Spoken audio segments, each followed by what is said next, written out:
नमस्कार दोस्तों, मैं हूँ रेलवे पॉइंट्समैन अंकुश। दोस्तों स्वागत है एक और नए वीडियो में। और आज की इस वीडियो में हम आरआरबी एनटीपीसी 2025 में जो एग्जाम हुआ था उसके सभी पीवाईक्यू सॉल्यूशन को आज से स्टार्ट कर रहे हैं। और पहली वीडियो में हम 7 अगस्त 2025 की सेकंड शिफ्ट का मैथ का सॉल्यूशन लेकर आए हैं। सारे के सारे पीवाईक्यू सॉल्व कराएंगे हम मैथ के। और मैथ के जो 30 क्वेश्चन होते हैं 30 में से 30 स्कोर आप कर पाओगे। इस सभी पीवाईक्यू की जितनी भी ट्रिकें हैं, जितने भी लॉजिक हैं, जितने भी बेसिक तरीके से जो सवाल हो सकते हैं, हम पूरी कोशिश करेंगे कि शॉर्ट से शॉर्ट इसका हम आंसर निकालें। और वहीं सारी चीज़ें आप भी सीखो जिससे कि एग्जाम में आप अपना टाइम भी बचा सको और सारे क्वेश्चन को सॉल्व भी कर सको। आप अगर मैथ में पूरे और रीजनिंग में पूरे मार्क्स लेके आओगे तो आसानी से आप 80 का टारगेट अचीव कर लोगे। तो चलिए सबसे पहले क्वेश्चन नंबर 1 से हम स्टार्ट करते हैं, अपने सवाल को सॉल्व करते हैं। सवाल में पूछा गया है कि किसी व्यक्ति को 1 रुपये में 6 रबर बैंड बेचने पर 40% की हानि होती है।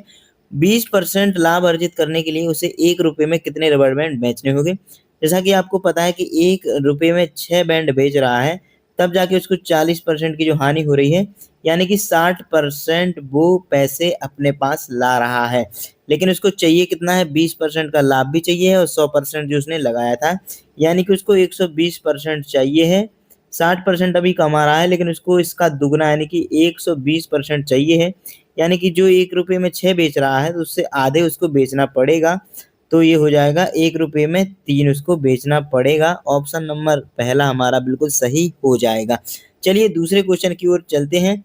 दूसरे क्वेश्चन में पूछ रहा है 303 और 311 के बीच स्थिति अभाज्य संख्याओं की संख्या इन दोनों संख्याओं सहित ज्ञात करना है कि कितनी अभाज्य संख्या है।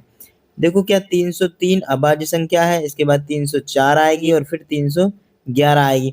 देखो आप सबको पता होगा अभाज्य संख्याएं वो होती हैं जो कि विषम तो होती ही होती हैं। यानी कि एक तो ये नहीं हो सकती है, एक ये नहीं हो सकती है, एक ये नहीं हो सकती है और एक ये नहीं हो सकती है। अब कितनी संख्याएं बची हैं? एक बची है 303, 305।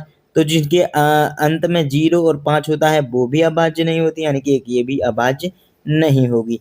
अब बात करते हैं 303 और 309 की। तो 303 जो संख्या है ये भी अभाज्य नहीं हो सकती है क्योंकि ये भी 3 से कट रही है। इसके बाद 309 जो संख्या है ये भी अभाज्य नहीं हो सकती क्योंकि ये भी 3 से कट रही है। तो अब कितनी संख्या बची है? एक तो 307 बची है और एक 311 बची है। यानी कि टोटल जो संख्या है अभाज्य वो 2 हो जाएंगे, ऑप्शन नंबर 1। तो हमारा तीसरा क्वेश्चन है निम्नलिखित में से कौन सी संख्या 24 से विभाज्य है। और 4 संख्याएं दी गई हैं। 24 से विभाज्य यानी कि 8 से और 3 से भी वो संख्या विभाज्य होनी चाहिए। सबसे पहले 8 से हम विभाज्य करके देखते हैं। 8 से विभाज्यता का जो नियम होता है वो लास्ट के जो 3 अंक हैं वो भी 8 से विभाज्य होने चाहिए। तो 8 एकम 8 और 8 एकम 8 और 8 तिया 24, पहला बिल्कुल डिविजिबल है। इसके बाद है दूसरा 8 चौको 32, बच्चे 7 और 70 नहीं होते हैं। इसके बाद दूसरा नहीं हो रहा है। इसके बाद 8 एकम 8, 8 दूनी 16 और 8 दूनी 16 नहीं हो रहा है। 8 एकम 8, 8 दूनी 16 और 8 24 ये भी नहीं हो रहा है। यानी कि ऑप्शन नंबर सिर्फ पहला ही हमारा 8 से डिविजिबल हो रहा है। और 3 से अगर विभाज्यता का नियम देखेंगे तो जो इनका संख्याओं का जोड़ है वो भी 3 से डिविजिबल होनी चाहिए। तो 8 और 6 14, 3 17, 17 और 0 9, 26 और 4 30, जो 30 3 से बिल्कुल डिविजिबल होता है। यानी कि ऑप्शन नंबर 1 हमारा बिल्कुल सही हो जाएगा। चलिए अगले क्वेश्चन की ओर चलते हैं। अगला क्वेश्चन है हमारा चौथे नंबर का। क्वेश्चन नंबर 4, राम एक दुकान पर गया और देखा कि एक पंखे का अंकित मूल्य 3600 रुपये है और फुटकर विक्रेता पंखा 2800 रुपये में खरीदा। तो व्यापार छूट ज्ञात करना है। देखो 3600 रुपये उस पे अंकित थे लेकिन उससे 2800 रुपये में उसने खरीदा है। तो उसको छूट कितने रुपए की मिली है? 800 रुपये की मिली है। 800 रुपये की छूट कितने पे मिली है? 3600 रुपये मिली है। परसेंटेज निकालने के लिए 100 से गुणा कर देंगे। एक जीरो से एक जीरो, एक जीरो से एक जीरो, दोनों जीरो। 4 दूनी 8 और 4 नाम 36, यानी कि 200/9% आंसर आ जाएगा। इसको अगर डिवाइड करेंगे तो 9 दूनी 18, 2 बची, 9 दूनी 18, 2.2 22.22। ऑप्शन नंबर सी हमारा बिल्कुल सही हो जाएगा। चलिए क्वेश्चन नंबर 5 की ओर चलते हैं। पाइप ए किसी टैंक को 16 घंटे में भर सकता है। पाइप ए भर रहा है 16 घंटे में। पाइप बी उसी टंकी को 25 घंटे में भर सकता है। पाइप बी भर रहा है 25 घंटे में और जो पाइप सी है वो 12 घंटे में भर सकता है। तो ये 12 घंटे में भर देगा। इसको हम सबसे पहले इसकी इफिशियंसी निकालने के लिए इसका एलसीएम लेंगे। तो यहाँ पे हम एलसीएम लेंगे 16, 25 और 12 का। किसी से नहीं कटेगी, 4 से कटेगी, 4 चौको 16, 4 तिया 12 और ये 25। फिर किसी से नहीं कटेगी तो ये 4 से कट जाएगी, फिर 3 से कट जाएगी और फिर 25 से कट जाएगी। तो यहाँ पे हो जाएगा 25, 25 तिया 75, 75 चौके 300, 300 चौके 1200, 1200 यहाँ पे एलसीएम आ जाएगा। इसका गुणा करेंगे 16 में तो ये 75 बार जाएगा। इसका करेंगे 25 का तो ये जाएगा 4 चौको 16 और तिया 48 बार जाएगा। और 12 का करेंगे तो ये जाएगा 1200 बार। इसकी इफिशियंसी तीनों की आ जाएगी। अब कह रहा है कि यदि एक साथ चालू कर दिए जाएं तीनों टैंक तो कितना समय लगेगा। तो तीनों की इफिशियंसी कितनी है, 1200 टोटल टंकी भरनी है। तीनों की इफिशियंसी को जोड़ देंगे, 75 प्लस 48 प्लस 100 और इनको जोड़ेंगे तो आ जाएगा 1200 बटे 175 और 48 आ जाएगा 223 और यही हमारा आंसर होगा। बाकी ऑप्शन यहाँ पे दिए गए हैं, इसको अगर करेंगे तो 5 2 पंचे 10, 22 पंचे 110, लगभग 5 घंटे कुछ आएगा, यानी कि ऑप्शन नंबर डी हमारा बिल्कुल सही हो जाएगा। चलिए अगले क्वेश्चन की ओर चलते हैं। अगला क्वेश्चन है क्वेश्चन नंबर 6। एक लंबवृत्तीय बेलन का जो आयतन है वो है 8624 सेंटीमीटर क्यूब। यदि बेलन की त्रिज्या और ऊंचाई बराबर है तो बेलन की ऊंचाई ज्ञात करनी है और पाई बराबर दिया गया है। देखो आप सबको पता होगा कि बेलन का जो आयतन है वो होता है पाई आर स्क्वायर एच, बराबर दिया गया है इतना। लेकिन यहाँ पे कहा गया है कि जो इसकी ऊंचाई और त्रिज्या है वो बराबर है, यानी कि त्रिज्या को ऊंचाई निकालनी है तो हम त्रिज्या को भी ऊंचाई ही मान लेते हैं, यानी कि पाई इंटू एच का स्क्वायर एक ये है और एक एच इसमें पहले से था, ये बराबर दिया गया है 8624 के। तो पाई का मान हम इस तरफ लेके आएंगे तो 8624 22/7 को अगर हम इस तरफ लाएंगे तो हो जाएगा 7/22 और एच क्यू यहाँ पे आ जाएगा। अब हम इसको काट देंगे कितने से, सबसे पहले 2 से काटेंगे 11 बार और ये चला जाएगा 4312 बार। अब 11 से ही काट देंगे हम, 11 तिया 33, 10 बचे और 11 नम 99, 2 बचे और 11 दूनी 22, 392 बार चला जाएगा। तो 7, इसको अगर हम पूरा सॉल्व करेंगे 7 से, क्योंकि यहाँ पे एच क्यू है तो 3 बार तो 7 आएगा ही आएगा, तो एक और 7 से इसको डिवाइड करेंगे 392 को तो आ जाएगा 7 पन्ना 35, 7 पन्ना 35 और 7 छंग 42, 56 आएगा। यानी कि इसको भी तोड़ लेंगे तो इसको भी हम तोड़ सकते हैं 7 गुणा 8 में, तो आ जाएगा 7 गुणा 7 गुणा 7 गुणा 8। यानी कि इसको अगर एच क्यूब बराबर निकालना है तो 7 एक बार निकल आएगा तो एच बराबर निकल के आएगा 7 और 8 का अगर क्यूब रूट करेंगे तो ये 2 आ जाएगा। यानी कि जो एच की वैल्यू है वो आ जाएगी 14 निकल के। ऑप्शन नंबर सी बिल्कुल सही हो जाएगा। चलिए क्वेश्चन नंबर 7 के ऊपर हम चलते हैं। क्वेश्चन नंबर 7 में कह रहा है कि ईशान और मेघना को अपनी अपनी कारों में दिल्ली से कानपुर जाना है। ईशान 77 किलोमीटर प्रति घंटे की चाल से चल रहा है जबकि मेघना 33 किलोमीटर की चाल से गाड़ी चला रही है। ईशान को कानपुर पहुंचने में 12 घंटे लगते हैं, 17 की स्पीड से 12 घंटे लग रहे हैं, तो मेघना को कितने लगेंगे। मेघना जा रही है 33 किलोमीटर प्रति घंटे से। एक्स यहाँ पे हम मान लेते हैं, जितना भी आंसर आएगा आंसर हो जाएगा। यहाँ पे हम सबसे पहले 3 से काटेंगे, 3 चौके 12 और ये 11, इसको काट देंगे 7 बार तो हमारा आंसर है वो आ जाएगा 28 घंटे। ऑप्शन नंबर 1 बिल्कुल सही हो जाएगा। चलिए अगले क्वेश्चन की ओर चलते हैं। क्वेश्चन नंबर 8 है, कह रहा है कि 182 किलोमीटर की दूरी करने में सजल को केवल से 4 घंटे अधिक लगते हैं। यदि सजल अपनी चाल को दुगनी कर लेता है तो केवल से 9 घंटे कम लगते हैं। यानी कि जो इनका समय है, समय में अंतर निकालने के लिए और चाल भी दुगनी कर रहा है। तो देखो सबसे पहले हम यहाँ पे देख सकते हैं, पहले जो चाल थी वो 1 थी और बाद में जो चाल है वो उसको दोगुना कर रहा है, यानी कि जो चाल है बाद में 2 हो रही है। यानी कि इनका जो अंतर है 2 - 1 बराबर 1 यूनिट का यहाँ पे अंतर आ रहा है। जो कि समय में जो अंतर है वो 4 घंटे पहले अधिक ले रहा था, इसके बाद वो कम ले रहा है, यानी कि जो ओवरऑल समय है वो 13 घंटे का अंतर आ रहा है, जो कि 1 यूनिट के बराबर आ रहा है 13 घंटे। तो 2 यूनिट की जो वैल्यू है वो निकल के आएगी 13 × 2 बराबर 26। टोटल दूरी कितनी है 182 किलोमीटर। 182 में अगर हम 26 का भाग देंगे तो ये आंसर आ जाएगा हमारा 26 सत्ते 182। आंसर आ जाएगा हमारा 7। ऑप्शन नंबर ए बिल्कुल सही हो जाएगा। चलिए अगले क्वेश्चन की ओर चलते हैं। क्वेश्चन नंबर 9 आ गया है। क्वेश्चन नंबर 9 में कह रहे हैं कि 5 सदस्यों वाले परिवार का औसत वजन कितना होगा जिनका वजन 40, 49, 56 और 73, यानी कि 40 है, 49 है, 56 है, 73 है और 38 है, ये वजन है और इनका औसत वजन पूछा है, यानी कि सबको जोड़ना पड़ेगा। सबको ना जोड़कर हम मान लेते हैं कि इनका जो औसत वजन है वो 56 हम मान लेते हैं।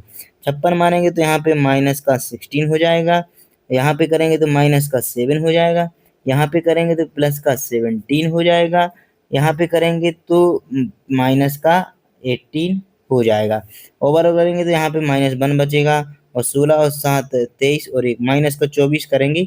माइनस का 24 कितने पे करेंगे? 5 पे करेंगे, यानी कि माइनस का 4.8 कर देंगे। 56 हमने माना था, तो 56 में से जब हम माइनस 4.8 करेंगे तो ये हमारा निकल के आ जाएगा 51.2, जो कि ऑप्शन नंबर 1 में दिया गया है, बिल्कुल सही आंसर।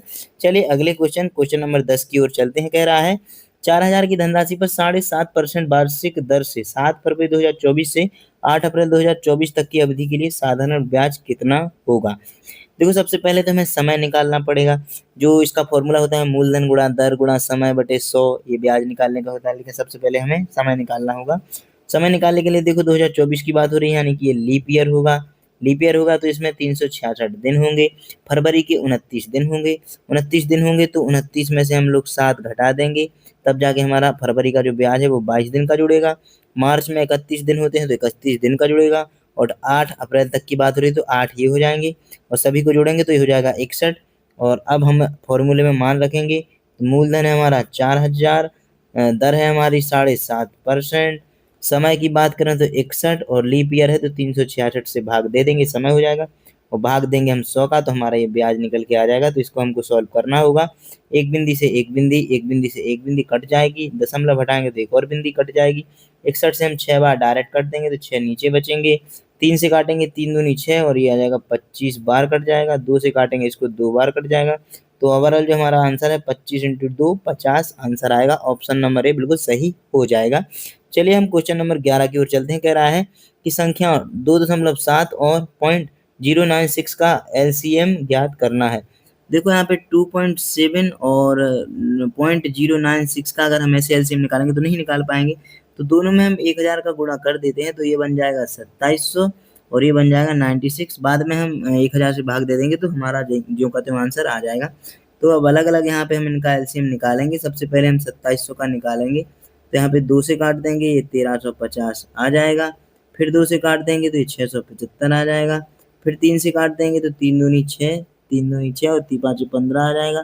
फिर 3 से काटेंगे, 30 आते 21, 3 5 15 आ जाएगा। फिर 3 से काटेंगे तो ये 25 बार कट जाएगा। फिर 5 से काटेंगे और फिर 5 से काट देंगे तो ये 5 और ये 1 कट जाएगा। और यहाँ पे हम 96 का भी सेम करेंगे। 2 से काटेंगे 48 आएगा, अगले 2 से काटेंगे 24 आएगा, अगले 2 से काटेंगे 12 आएगा, अगले 2 से काटेंगे 6 आएगा, अगले 2 से काटेंगे 3 आएगा और फिर एक बार हम 3 से काट देंगे। तो 2 कितनी बार आ रहा है हमारा? 2 आ रहा है, 1 2 3 4 5 बार। तो इसका जो हमारा ओवरऑल गुणनखंड आएगा वो आ जाएगा 2700 का कितना? 2 2 बार आ रहा है तो 2 का सॉरी 2 2 बार आ रहा है तो यहाँ पे हो जाएगा 2 का स्क्वायर इंटू 3 आ रहा है 1 2 3 3 बार तो 3 आ जाएगा 3 बार इंटू 5 आ रहा है 2 बार तो 5 का स्क्वायर। 96 का आ रहा है 2 कितनी बार? 1 2 3 4 5 बार तो 2 5 बार और 3 आ रहा है 1 बार। अब जितनी चीज़ें कॉमन आ रही हैं वो तो हम कॉमन ले लेंगे और जो चीज़ें कॉमन नहीं आ रही हैं उनको हम गुणा में पूरा का पूरा लेंगे। तो 2 की पावर 2 2 की पावर 5 अलग आ रहा है। 2 की पावर जो भी पावर बड़ी है 2 की पावर 5 बड़ी है तो यहाँ पे 32 आ जाएगा 2 की पावर 5 इंटू 3 की पावर 3 बड़ी है तो 3 त्रिका 9 तिया 27 आ जाएगा। 5 की पावर 2 बड़ी है तो यहाँ पे 25 आ जाएगा। अब इन सब का गुणा करेंगे हम तो 25 दूनी 50 और 25 तिया 75, 75 5 80, 80 ये आ जाएगा हमारा 800 इंटू 27 करेंगे तो 27 9 27, 27 9 27, 8 में करेंगे 8 7 56, 8 लाई 5, 8 दूनी 16 5 21, 21,600 आएगा। 1000 से भाग देना है तो 0.3 अंक बाद लग जाएगा 21.6। आंसर हमारा ऑप्शन नंबर ए हो जाएगा। इस प्रकार से करना है। बाकी कैलकुलेशन मैंने इसी से लिए कहा था कि कैलकुलेशन अच्छे से सीख लोगे तो आसानी से आप जल्दी सवाल कर लोगे। जैसे कि डायरेक्ट यहाँ पे 2700 को आप ये लिख ना कर डायरेक्ट कर सकते थे। अगला क्वेश्चन है क्वेश्चन नंबर 12। कहा गया है कि 149 की पावर 0.59 बराबर x दिया गया है और 149 की पावर 0.94 बराबर y दिया गया है। तो x की पावर z बराबर y की पावर 6 का मान ज्ञात करो। तो देखो हमारे पास x और y की वैल्यू है तो यहाँ पे हम रख देंगे 149 0.59, z ऑलरेडी यहाँ पर है तो z का गुणा हो जाएगा, बराबर करना है y का मान दिया गया 149 0.94 और इसकी पावर 6 और है तो 6 से गुणा हो जाएगा। देखो अगर संख्या बराबर हैं तो इसका जो घातें होती हैं वो बराबर होती हैं। तो उसमें डायरेक्ट हम कर देंगे इनको बराबर 0.59 इंटू जेड बराबर 0.94 इंटू 6। अब यहाँ पर हम पॉइंट से पॉइंट को काट देंगे और 59 ये आ जाएगा, जेड की जो वैल्यू है आ जाएगी 94 इंटू 6/59। अब इसको सॉल्व करने के लिए हमें 6 से कर देना होगा। 600 में 36 कम हो जाएंगे, यानी कि 564 यहाँ पे आ जाएगा और 59 से हम भाग दे देंगे। आंसर निकालने के लिए हम 59 का भाग डायरेक्ट करेंगे 564 में, क्योंकि बहुत ही नज़दीक दिया गया है ऑप्शन में। तो ये तो क्लियर हो गया कि 9 बार जाएगा, तो 9 9 81, 8 9 5 45, 8 53 और ये बचेगा यहाँ पे 33। दशमलव लगाएंगे, शून्य बढ़ाएंगे और 6 पंच 30, लगभग 5 के समथिंग ये जाएगा, यानी कि ऑप्शन नंबर डी ऐसे ही हमको दिख गया है। तो ऑप्शन नंबर डी इसका सही आंसर हो जाएगा। चलिए अगले क्वेश्चन की ओर चलते हैं। अगला क्वेश्चन है question number 13। X Y Z ने क्रमशः इतने इतने के अनुपात में धनराशि की निवेश किया है। वर्ष के अंत में अगर कुल लाभ इतना हो रहा है तो अर्जित हुआ जितना भी लाभ, तो वाई और जेड के हिस्सों में बीच का अंतर हमको ज्ञात करना है। तो देखो अब पता तो है कि 86, 60 और 24 ये एक्स ने किया है, ये वाई ने किया है, ये जेड ने किया है। बाकी टोटल जितना भी लाभ है सबका जोड़ बराबर होगा। सबसे पहले तो चलो इनको हम जोड़ ही देते हैं, अलग कलर से लिखेंगे। जोड़ेंगे तो 6 और 4 10, हासिल आई 1, 6 और 2 8, 8 दूनी 16, 170, जो कि 170 के बराबर जो संख्या दी गई है वो दी गई है 4590। यानी कि अगर एक यूनिट की वैल्यू यहाँ पे हम निकालेंगे तो 170 से भाग देना पड़ेगा, यानी कि ये हो जाएगा 2 बार ये चला जाएगा, 17 दूनी 34, इसके बाद ये जाएगा 17 सत्ते 119, यानी कि लगभग 27 बार ये चला जाएगा। अब यहाँ पे एक यूनिट की वैल्यू अगर 27 आ गई है तो वाई और जेड के हिस्सों के बीच का अंतर निकालना है, जो कि इनका अंतर जो है वो है 36। तो 27 में हम 36 का गुणा कर देंगे और हम इकाई का अंक देखेंगे, 6 और 7 में गुणा करेंगे तो इकाई का अंक यहाँ पे गुणा करने पे 2 आएगा। ऑप्शन नंबर ए में 2 दिया गया है, तो ऑप्शन नंबर ए हमारा बिल्कुल सही हो जाएगा। चलिए अगले क्वेश्चन की ओर चलते हैं। हमारा अगला क्वेश्चन है क्वेश्चन नंबर 14। अनुभव और गौरव एक व्यवसाय शुरू कर रहे हैं। तो अनुभव 2 महीने के लिए गौरव से 55,000 अधिक निवेश करता है और गौरव 5 महीने के लिए निवेश करता है। तो 7155 के कुल लाभ में अनुभव का हिस्सा गौरव के हिस्से से 1431 अधिक है। तो अनुभव द्वारा निवेशित पूंजी ज्ञात करनी है। तो देखो सबसे पहले इसका जो कंसेप्ट होता है कि जितने भी निवेशित पूंजी है उसका रेशियो लाभ से ही निकलता है।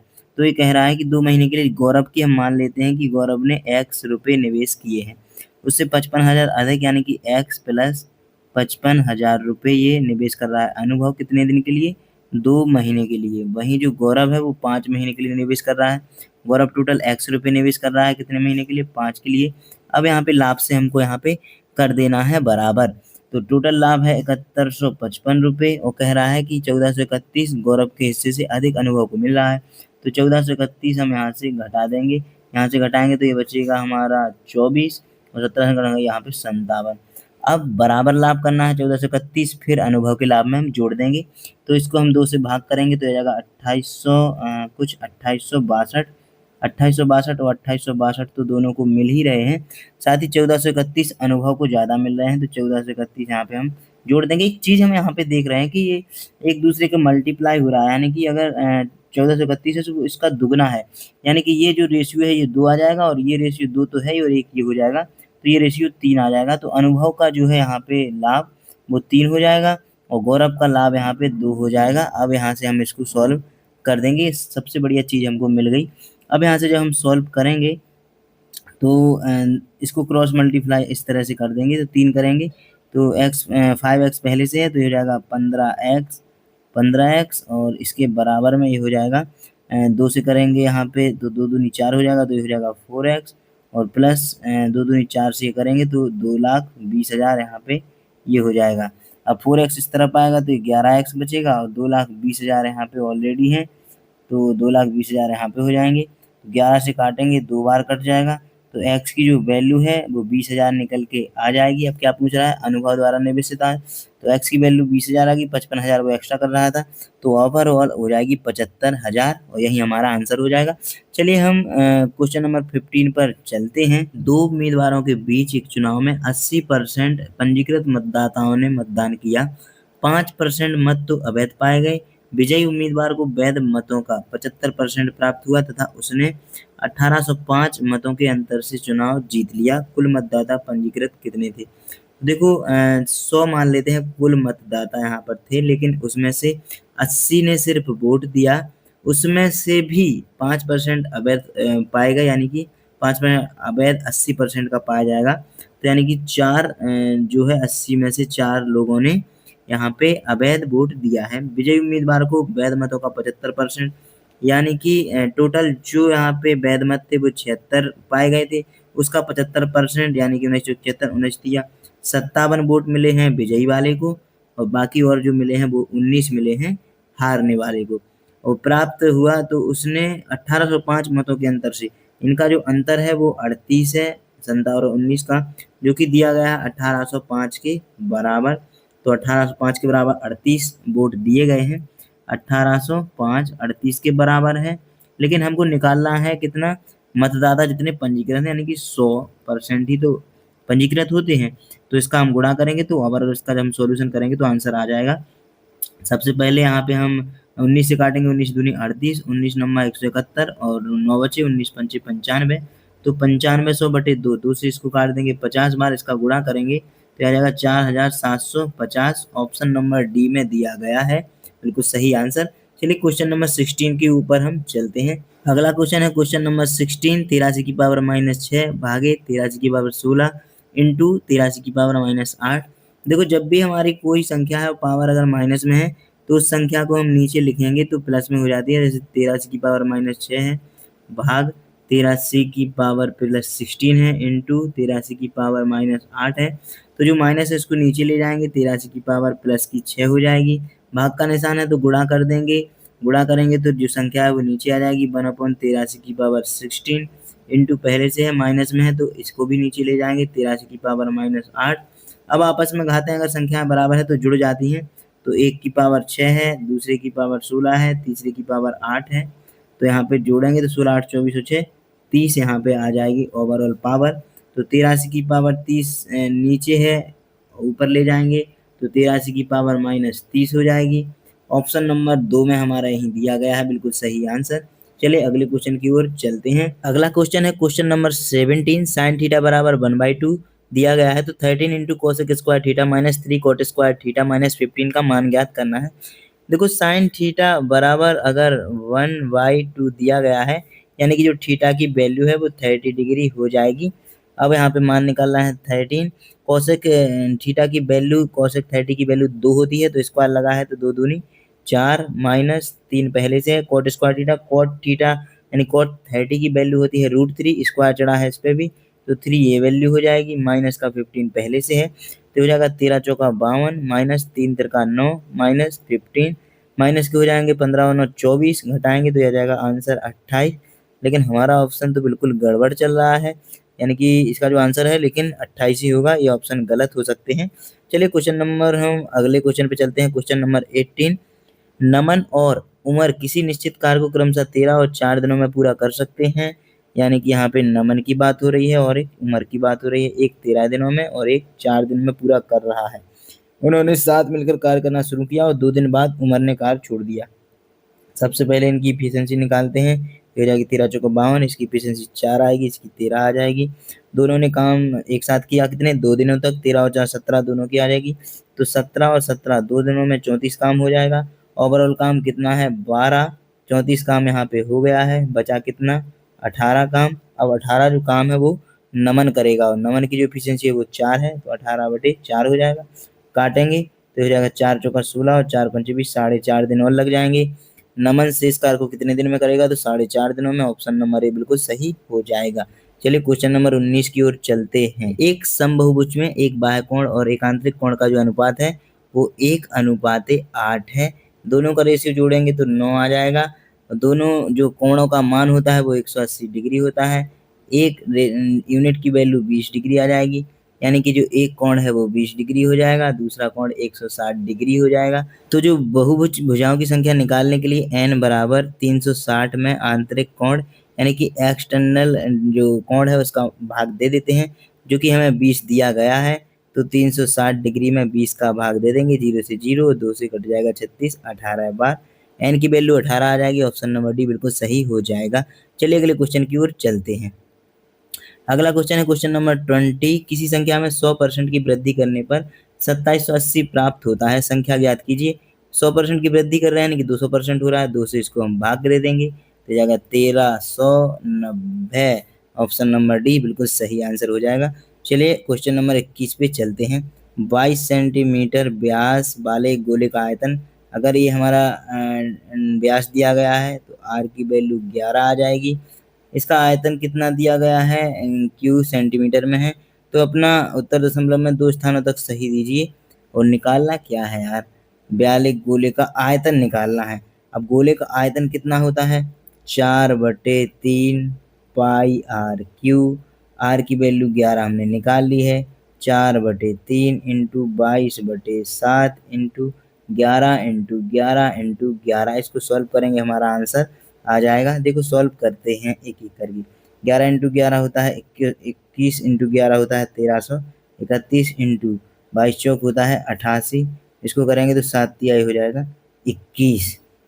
अब इसको हम काटेंगे जब, तो भाई साहब बहुत ज़्यादा इसमें है, कुल मिला के हमको पूरा गुणा ही करना पड़ेगा। तो चलिए सबसे पहले हम गुणा कर ही लेते हैं। तो यहाँ पे करेंगे हम 1331 का गुणा 88 में, तो 8 से करेंगे, 8 एकम 8, 8 तिया 24 हसलाई 2, 8 तिया 24 2 26 हसलाई 2, 8 हो 2 10। सेम ये आ जाएगा 10 648। इसको जोड़ेंगे तो आ जाएगा 8, 8 4 12 हसलाई 1, 6 4 10 11, 7 1 1। इसको हम 21 से भाग दे देंगे, तो यहीं पे हम 21 से भाग भी देते हैं, थोड़ा नीचे जाएंगे। 21 से भाग हम जब देंगे तो हो जाएगा 21 पंचे 105, और 21 छक्के नहीं जाएगा, 5 ही बार जाएगा। 21 पंचे 105, ये 12 बचेगा। एक फिर से अंक उतारेंगे, 21 पंचे 105 फिर से आ जाएगा, ये 16 बचेगा। फिर अंक उतारेंगे हम 2 का, 21 छक्के 126, 21 सत्ते 147, 7 बार जाएगा 147, और ये बचेंगे अब 15। 8 का फिर से अंक उतारेंगे तो 21 7 बार फिर से जाएगा, यानी कि 5577 यहाँ पे आ जाएगा और दशमलव में। ऑप्शन नंबर ए हमारा बिल्कुल सही हो जाएगा। चलिए अगले क्वेश्चन की ओर चलते हैं। क्वेश्चन नंबर 22 कह रहा है कि 1200 की राशि पर 3% प्रति माह की ब्याज दर से 12 महीनों का ब्याज ज्ञात कर रहा है। देखो 3% प्रति माह है, 12 महीने का निकालना है, यानी कि 36% हम ओवरऑल निकाल देंगे। 1200 की राशि है तो 1200 इंटू 36% निकालना है, भाग दे देंगे 100 का, 1 2 1 2, इसका हम गुणा कर देंगे तो हमारा जो आंसर है वो आ जाएगा। कितना आएगा, 36 गुणा 12 और 360 और 72, 432। ऑप्शन नंबर डी सही हो जाएगा। चलिए अगले क्वेश्चन की ओर चलते हैं। क्वेश्चन नंबर 23, इसको हमको सरल करना है। तो सबसे पहले 2 को हम बाहर कर देंगे और यहाँ पे आ जाएगा 4/2 2z² माइनस का 21z और प्लस का हो जाएगा 15 कोष्टक बंद माइनस, और ये 4 बाहर है और ये हो जाएगा z² प्लस 5z और ये माइनस का 15। अब इन दोनों कोष्टक को हम खोल देंगे, 2 से गुणा करेंगे तो हो जाएगा 4z² माइनस 21 दूनी 42z प्लस का हो जाएगा 30, माइनस में करेंगे गुणा तो माइनस का 4z² माइनस का 4 पंचे 20z माइनस माइनस प्लस हो जाएगा 15 चौका 60। यहाँ से अब हम इसको सॉल्व करेंगे तो 4z² से 4z² कट जाएगा और माइनस का ये 42z है और ये माइनस का 20z है, तो ये हो जाएगा माइनस का 62z, प्लस का यहाँ पे 30 है और प्लस का यहाँ पे 60 है, तो प्लस का हो जाएगा 90 और यही हमारा आंसर हो जाएगा, जो कि ऑप्शन नंबर 1 में दिया गया है सही आंसर। चलिए अगले क्वेश्चन की ओर चलते हैं। अगला क्वेश्चन है प्रथम 151 सम संख्याओं का औसत है। तो कोई भी n सम संख्याओं का अगर हमको औसत निकालना है तो n+1 इसका होता है। तो 191 प्लस 1 करेंगे 152। ऑप्शन नंबर सी हमारा सही हो जाएगा। चलिए अगले क्वेश्चन की ओर चलते हैं। हमारा अगला क्वेश्चन है क्वेश्चन नंबर 25, दो क्रमागत प्राकृत संख्याओं का गुणनफल 210 है, दोनों संख्याओं में से बड़ी संख्या ज्ञात करनी है। देखो हमारे पास एक शानदार तरीका होता है इसका, बड़ी संख्या यानी कि ये बड़ी संख्या ऑप्शन में दी गई है। अगर बड़ी 34 है तो अगली 33 होगी, 27 है तो ये 26 होगी, ये 15 है तो ये यहाँ पे 14 होगी और 21 है तो ये हमारी 20 होगी। अब सबका गुणनफल करेंगे तो इसका 210 से बहुत ज़्यादा हो जाएगा, इसका भी बहुत ज़्यादा हो जाएगा। 15 का 14 से करेंगे तो ये 210 हो जाएगा, इसका करेंगे तो 420 हो जाएगा। तो ये तीनों ऑप्शन तो हो ही नहीं रहे क्योंकि ज़्यादा हो रहे हैं गुणनफल। ये ऑप्शन हमारा सेटिस्फाई कर गया तो ऑप्शन से हम कर सकते हैं। बाकी करना है तो एक संख्या x मान लेंगे, एक संख्या x+1 मान लेंगे, फिर इन दोनों का इस प्रकार से x+1 गुणन करेंगे और इसका जो जोड़ है वो 210 आ रहा है। तो ऐसा करेंगे तो फिर ज़्यादा लेंथी हो जाएगा। तो बाई ऑप्शन ऐसे क्वेश्चन को करना बिल्कुल सही रहता है, जो कि हमारा ऑप्शन नंबर सी बिल्कुल सही यहाँ पे हो रहा है। चलिए अगले क्वेश्चन की ओर चलते हैं। हमारा अगला क्वेश्चन है क्वेश्चन नंबर 26। यदि माता की आयु का 3 गुना, माता को हम m मान लेते हैं, माता की आयु का 3m, उसकी पुत्री की आयु के 5 गुने से 26 अधिक है, यानी कि इनका जो अंतर दिया गया है, डॉटर को हम d मान लेते हैं और 5 गुने के बराबर है और बराबर 26 आ रहा है। और पुत्री की आयु का 2 गुना, यानी कि यहाँ पे डॉटर की जो आयु है उसका 2 गुना कर देंगे। माता की आयु से 2 वर्ष कम है, माता की आयु से 2 वर्ष कम है, यानी कि माता की आयु को फिर से माइनस करेंगे और बराबर यहाँ पे जो अंतर है वो 2 निकल के आएगा। इसको लेकिन उल्टा लिख दिया हम लोग को, इसको सीधा लिखना पड़ेगा क्योंकि माता की एज ज़्यादा है। तो यहाँ पे m लिख लेंगे, माइनस का 2d यहाँ पे हो जाएगा। अब इसको सॉल्व करने के लिए हमको इक्वेशन को सॉल्व करना पड़ेगा, क्योंकि तभी हमको यहाँ पे मदर की और डॉटर की आयु पता चल पाएगी। तो सॉल्व करने के लिए इन दोनों को हमको बराबर करना होगा। यहाँ पे हम लोग 3 से गुणा कर देंगे, तो यहाँ पे भी 3 से गुणा करने के बाद यहाँ पे भी 3 से गुणा करना पड़ेगा। तो 3 से गुणा करेंगे तो ये जो इक्वेशन है 3m माइनस का 6d बराबर 6 बन जाएगी, ये इक्वेशन बन जाएगी। अब यहाँ से हम घटाएंगे, अगर इसको माइनस करेंगे तो ये से ये कट जाएगा, माइनस माइनस ये यहाँ पर प्लस हो जाएगा और 6 प्लस का हो जाएगा और माइनस का 5 है तो यहाँ पे d निकल के आ जाएगा। और यहाँ पे माइनस करेंगे 6 कितने में से, 26 में से, तो ये डॉटर की जो आयु है वो 20 निकल के आ जाएगी। डॉटर की आयु जब 20 निकल के आ गई तो किसी भी इस इक्वेशन में रख देंगे, जो हमारी एक इक्वेशन थी m माइनस 2 डॉटर बराबर 2, तो इसमें रख देंगे m माइनस का 20 रखेंगे तो ये 40 हो जाएगा बराबर 2 आ जाएगा। तो m की जो आयु है वो 42 आ जाएगी। दोनों में अंतर पूछा है तो 42 माइनस का 20 बराबर 22 अंतर आ जाएगा। ऑप्शन नंबर बी हमारा बिल्कुल सही हो जाएगा। चलिए अगले क्वेश्चन की ओर चलते हैं। अब पूछा गया है कि क्वेश्चन नंबर 27 में 25 और 16 का मध्य अनुपाती का फॉर्मूला होता है √a/b। a जिसमें 25 है और b 16 है, तो इसका मान रखेंगे हम 25 और इंटू 16। अब 16 का वर्गमूल 4 होता है, 25 का वर्गमूल 5 होता है, निकल के आएगा तो ये हो जाएगा 5 चौका 20, जो कि हमारा आंसर हो जाएगा ऑप्शन नंबर डी। चलिए अगले क्वेश्चन की ओर चलते हैं। अगला क्वेश्चन है दो संख्याओं का एचसीएफ कितना दिया गया है, 2, और एलसीएम कितना दिया गया है, एलसीएम दिया गया है 492। यदि इनमें से एक संख्या 82 है, ये तो वही वाला हो गया है कि पहली संख्या यानी कि जो फर्स्ट नंबर है वो फर्स्ट नंबर और जो सेकंड नंबर है वो सेकंड नंबर का गुणा बराबर एलसीएम का गुणा और एचसीएफ का गुणा, यही आ गया है। तो एलसीएम यहाँ पे हमारा दिया गया है 492, एचसीएफ दिया गया है 2 बराबर एक संख्या दी गई है 82, दूसरी निकालनी है तो एक्स हम इसको मान लेंगे। तो ये सॉल्व करने पे हमारा आंसर आ जाएगा। 2 से काटेंगे 41 बार जाएगा, 41 को काटेंगे 1 और 2 12 बार जाएगा, तो एक्स की वैल्यू 12 निकल के आएगी, क्योंकि ऑप्शन नंबर ए में दिया गया है। चलिए अगले क्वेश्चन की ओर चलते हैं। अगला क्वेश्चन है 29 नंबर का। 29 नंबर में किसी वस्तु को उसके वास्तविक विक्रय मूल्य के 2/5, यहाँ पे 2/5 लिखा है, पर बेचने पर मानव को 24% की हानि होती है। यानी कि कोई वस्तु अगर 5 रुपए की है और अगर वो 2 रुपए में बेच रहा है तो उसको 24% की यहाँ पे हानि हो रही है। यानी कि 5 के 20 2 में बेच रहा है, यानी कि वो 100 की जो चीज है वो 40 रुपए में बेच रहा है, तो इसको हानि हो रही है 24% की। यानी कि इतने पे सीधा सीधा मान लेते हैं 2 रुपए पे बेचने पर उसको 76% उसके क्रय मूल्य का मिल रहा है। लेकिन वो कह रहा है कि अगर 88% पे बेचता है अंकित मूल्य की जो वास्तविक मूल्य है, यानी कि 5 का 88% होता है कितना, 4.4। अगर वो 4.4 में बेचता है तो लाभ प्रतिशत कितना होगा।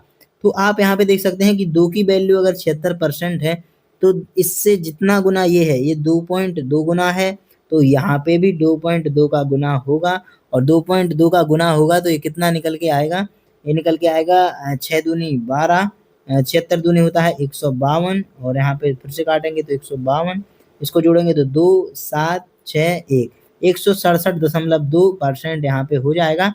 तो लाभ पूछ रहा है तो 67.2 लाभ हो जाएगा। ऑप्शन नंबर बी हमारा बिल्कुल सही हो जाएगा। हमारा अगला क्वेश्चन और आखिरी क्वेश्चन है क्वेश्चन नंबर 13। एक उत्पाद को 15% की छूट देने के बाद 3400 रुपये में बेचा रहा है, तो मूल अंकित मूल्य कितना था?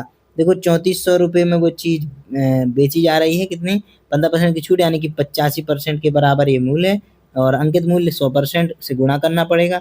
17×85, 17 दूनी 34, 200 बार कटेगा, 5 से फिर से काट देंगे, 40 बार कटेगा, 40 का 100 से गुणा करेंगे तो 4000 आ जाएगा। ऑप्शन नंबर सी हमारा बिल्कुल सही हो जाएगा और ये हमारे 30 के 30 क्वेश्चन बिल्कुल पूरी तरह से कंप्लीट होते हैं। अब हम बात करते हैं कि हम ये जो सीरीज चला रहे हैं, ये अब जितनी भी शिफ्टें एनटीपीसी की हुई थी सभी जब तक सॉल्व नहीं होंगी तो इस बार हमारा एनटीपीसी का पूरा का पूरा टारगेट चलने वाला है और इसका अगला जो एग्जाम आएगा टेक्नीशियन का आएगा, टेक्नीशियन के बाद एएलपी का आएगा, एएलपी के बाद फिर एनटीपीसी स्टार्ट हो जाएगा। तो ये एग्जाम में बहुत ज़्यादा इंपॉर्टेंट क्वेश्चन रहने वाले हैं, इसी टाइप के क्वेश्चन आते हैं। ये सारे के सारे कंसेप्ट अगर आप समझ लोगे तो आपकी हर एक चीज़ क्लियर हो जाएगी और जैसी-जैसी चीज़ें मैंने बताई हैं, उसी तरह से आपको ये सवाल करना है। जो शॉर्ट में हो सकता है उसको उतने शॉर्ट में करना है और जिसको आपको बेसिक से सीखना ज़रूरी है, वो बेसिक से भी सीख लेना। तो हमने सारी चीज़ें आपको 30 क्वेश्चन में बता दी हैं, बाकी और इम्प्रूव करेंगे हम अपनी जो क्वेश्चन को सॉल्व करने की स्किल है और सारी चीज़ों को। तो दोस्तों आज की इस वीडियो में हमने 7 अगस्त 2025 की पूरे क्वेश्चन को सॉल्व कर लिया है मैथ की। चलिए फिर मिलते हैं अगली वीडियो में, तब तक के लिए नमस्कार, धन्यवाद।